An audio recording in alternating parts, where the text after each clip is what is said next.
Hello बच्चों, let's read this question. The question says if 10,000 joule of energy fall on a piece of land, then what is energy available at T2 level?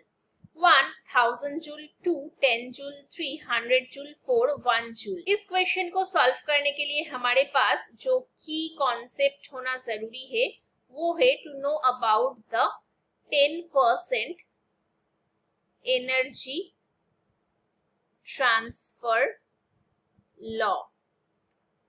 ये जो 10% energy transfer law है ये first introduce किया था scientist लिंडेमैन ने।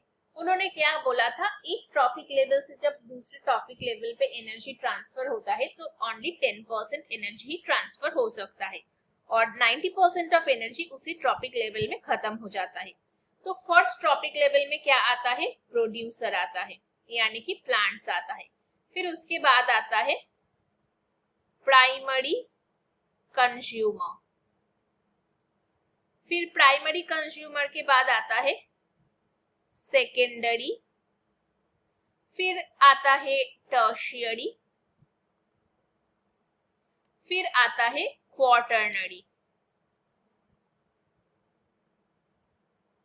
So the first tropic level will have only the 10% energy, then primary से secondary में भी 10% ट्रांसफर होगा, फिर सेकेंडरी से टर्शियरी पे भी 10% ट्रांसफर होगा, फिर टर्शियरी से क्वार्टरनरी पे भी 10% ट्रांसफर होगा।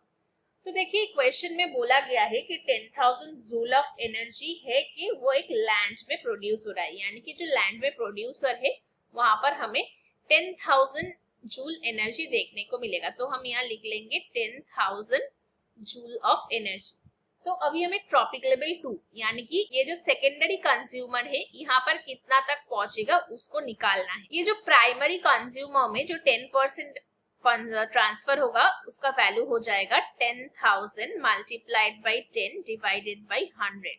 So here 2 zeros will be cancelled and we will have only 3 zeros. So 1000 joule.